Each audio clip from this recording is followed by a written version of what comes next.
Welcome everyone, and thank you for watching the Wave 2.2 webinar briefing. My name is Yasmin. I'm a Senior Consultant at Turner & Townsend. We are joined today by David Kemp, Associate Director at Turner & Townsend, Jacob Gledhill, Senior Policy Advisor for the Department for Energy, Security and Net Zero, and Alex Barnes, Senior Project and Performance Manager for the Department for Energy, Security and Net Zero. This is a social housing retrofit accelerator briefing, which is fully funded by the Department for Energy, Security and Net Zero, delivered by Turner & Townsend. You can find a slide at the end of this briefing with all of our contact information. Thank you everyone for joining. I'll now hand you over to David to start today's presentation. Thank you, Yasmin. So I'll just flash up the agenda. I'm not going to talk through it in detail, but broadly speaking, the introduction to the Social Housing Decarbonisation Fund, aims and objectives and all that kind of stuff. A little bit more around the technical aspects of the application form, timelines, all the things that you guys really need to understand. And then finally, finishing off with some of the support that the Social Housing Retrofit Accelerator is able to provide. So without further ado, I'll hand you over to Jacob from the Department for Energy, Security and Net Zero to talk you through all that background and introduce what the Social Housing Decarb Fund is all about. So hey everyone, and thanks for joining the call today about the SHDF Wave 2.2. So just this slide is basically just an overview of the SHDF program in general. Is the SHDF, for those not familiar, came about from a 2019 Conservative manifesto commitment to £3.8 billion over a 10-year period to improve the energy performance of social homes in England. The idea behind the SHDF is that grant funding is provided to social landlords to improve the energy efficiency of their homes. SHDF projects have to be compliant with the standards set by PAS 2035, but in addition to that, the measures are required to comply with the SAP process. The target market for SHDF homes is the social homes below EPC-C. So these are the ones with the highest energy bills and the ones that, if improved, will contribute towards attaining the fuel poverty targets that are set on government and also wider government targets. We're recognising that sometimes you need to do some other homes as part of retrofits to those below EPC-C social homes. There is an infill capability built into the policy design. But the focus is very much on those below EPC-C social homes in England, and landlords are expected to provide a match funding of at least one to one. So broad aims and objectives of the SHDF are on this slide. So tackling fuel poverty is obviously a key one in the social housing sector, and as part of that, making sure that we're delivering affordable, warm, energy efficient homes for social housing tenants that improve their comfort and well-being. Reducing carbon emissions is obviously also a key one, with the key legally binding net zero and carbon budget targets that are on the government. And as well as that, we look to make sure that we're obviously supporting the building up of the supply chain, and that we are looking to develop the green economy and support associated jobs as well. So SHDF basically looks to take a waved approach to delivery to make sure that we're learning lessons between waves and designing waves that are appropriate for the time period in which they are delivering. We've been able to commit over £1 billion worth of grant funding to date on the SHDF programme. So this started with the SHDF demonstrator project in 2020, which looked to do kind of deep, complex retrofits to test whether we could roll out delivery at scale for when those types of approaches are needed. We then moved on to what's seen as sort of the main fund, starting with Wave 1, which is more of a moderate volume, moderate complexity approach. Wave 1 was able to award almost £180 million worth of grant funding in 2022, and the projects for that are in delivery or finishing delivery at the moment.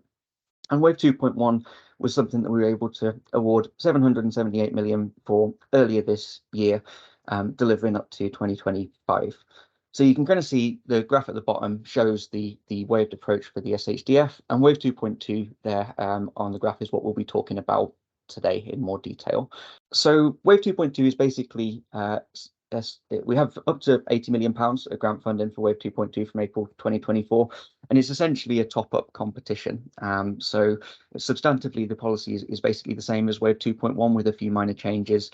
And the idea is that we will be able to upgrade up to an additional 9,500 homes through that to complement the around 90,000 that we're looking to get through Wave 2.1. You can see the aims of Wave 2.2 down there. So reducing energy demand, improving the energy performance of social homes below EPCC, saving bills. So you can kind of see how that fits into the aims and objectives of the wider SHDF programme. So funding eligibility. So for Wave 2.1, our organisations are eligible organisations are listed there on the left-hand side of the slide. So it's local authorities, combined authorities, registered providers of social housing, and registered charities that own social housing. So at kind of an organisation level, that's broadly the same for Wave 2.2, but the key difference is that 2.2 is a top-up competition that's directed at organisations that weren't successful in 2.1. So that might be organisations who didn't even bid for 2.1, but are ready to bid for 2.2 now and want to retrofit their homes, or it might be organisations who had bid for 2.1 but had been unsuccessful. We are allowing organisations that were successful in 2.1 to lead a consortia for 2.2, providing they don't retrofit their own stock, because we recognise that that might help facilitate bids for 2.2. And then just so the final bit on eligibility for me, I think, is on property eligibility. So as mentioned before, social homes below EPCC, the target market as defined by the Housing and Regeneration Act 2008. And they've got to be owned by eligible applicants. We don't have any requirements on certain archetypes or whether they need to be on-grid or off-grid homes. All of those types of things are fine. And we do have an infill capability as well. Properties that have been retrofitted in a previous wave of the SHDF aren't eligible for funding. So we designed the scheme to try and get homes up to EPCC, and it doesn't really make sense to double dip into the pot across different waves to do that. I think there was one question in the chat just before I hand over to Alex, which I'm happy to address now. So can successful Wave 1 applicants bid to 2.2? The answer to that is yes, as long as you weren't successful on 2.1. Great. Thanks, Jacob. I'll now take over and we can go into bid criteria. So if we go to the next slide. So on bid criteria, so there's no minimum bid size in terms of the amount of funding requested. But what there is the minimum number of properties. So we ask all 2.2 proposals to include a minimum of 100 eligible social housing properties within the EPC band D to G. But what if you have less than 100 properties? Well, applicants wishing to apply to 2.2 with fewer than 100 should first look to submit a bid as part of a consortium, with that consortium bid meeting the minimum threshold. If you can do neither, have a minimum of 100 or join a consortium despite every effort, applicants may submit a bid with fewer than 100 homes, but need to give a strong justification of why, and that is in the application form where you need to provide that. If I move to the next slide, we'll now go through the timelines of 2.2. So week commencing the 20th, so a key date, is when the competition will launch. Final guidance, clarification questions and application forms will be published. Alongside that in November, details of how submissions of application can be published will come out. And then we go to January, the week commencing the 15th is when the window will close and the competition will close, and you'll need to submit your applications by. And that's when the assessment period for us will start.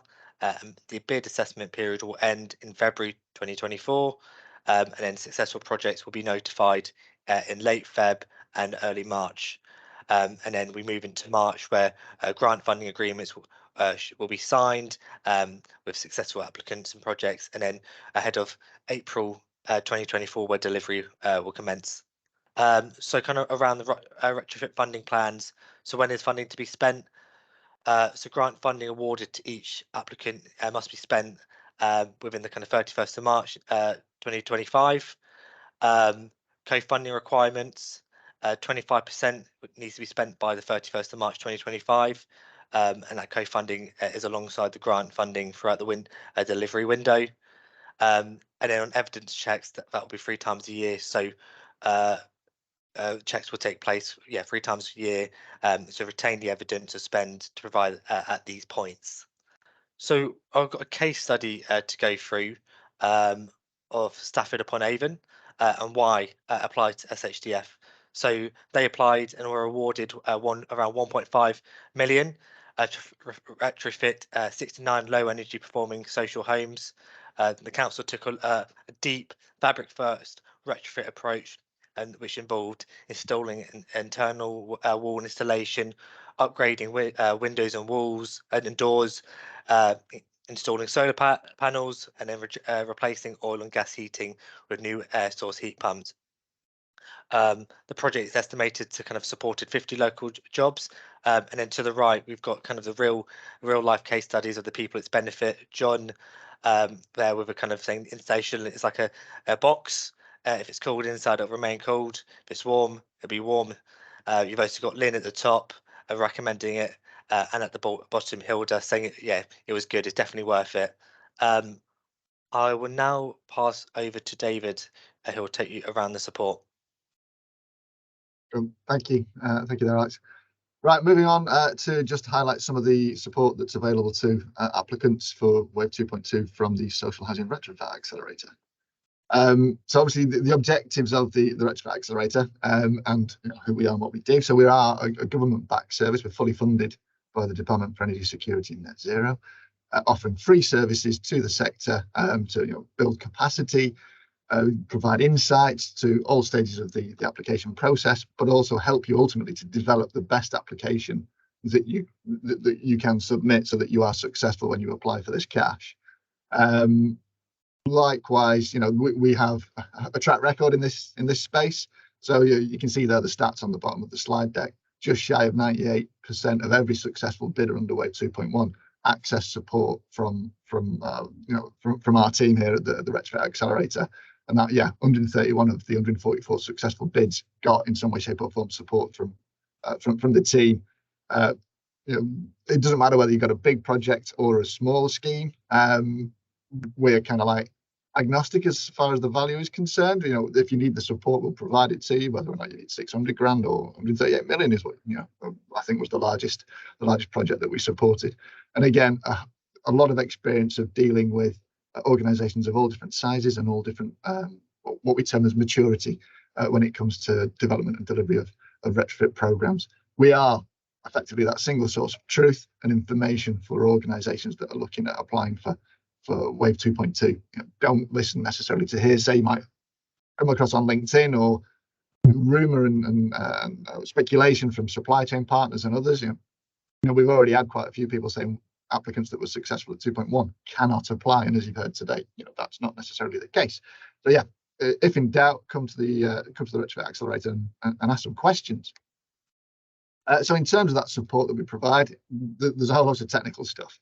So we have a process called Setting Up for Success, and that all starts with a self-assessment form, to broadly indicate the kind of things that you might need support with. That's followed by a diagnostic call with one of the team that get into the guts of what it is that you're trying to achieve and realistically how ready you are to bid. That in turn develops into a support plan, articulating and highlighting, these are the masterclasses that you'd need to attend from a learning and development perspective. This is the thing that you need to focus on, stuff like resident engagement or what have you. That support plan is, defines the more detailed one-to-one support that the Retrofit Accelerator provides, and that's this in-depth advice. Whether it's trying to identify your eligible properties, understanding the different tools that you could use to crunch the data, a whole host of things. As you heard equally this morning, if you are an applicant with only a small number of homes that you want to retrofit, consortium are really key to a successful application. We do run a service whereby we look to match individual organisations together, a consortium support program, if you will, within the Retrofit Accelerator itself to help, again, maximise your potential to secure funding under Wave 2.2. And at the back end of all that, even if you haven't engaged earlier, we're still able to offer the critical friend review, which is a fresh pair of eyes on your application. We're independent, where we think something might be a little bit weak or doesn't necessarily hit all the relevant guidance from the department, we'll let you know. We can't rewrite it. We're not going to do that in any way, shape or form. However, we can highlight where we think a little bit more time might need to be spent by your teams to again make sure your submission is as robust as possible. As well as all that technical stuff, there's learning and development things as well, and the support is broad ranging. So webinar masterclasses on particular topics connected to either the application, the bid, or things like resident engagement or past 2035, you know, the technical issues that are central to retrofit programs. There's a whole host of toolkits as well that are available on our website and will be tweaked and refined to reflect the specific circumstances and guidance around Wave 2.2. We do have bid ready boot camps. So there's an in-person one in London, and equally there's going to be another virtual boot camps, whereby, you know, we're getting into quite a lot of detail around what it is you need to do and how you get your organisation ready to bid successfully. Roundtables, again, a more informal discussion group setting whereby particular topics and issues are picked over and investigated, and a bit of peer-to-peer learning and all that good stuff takes place in those roundtable discussions.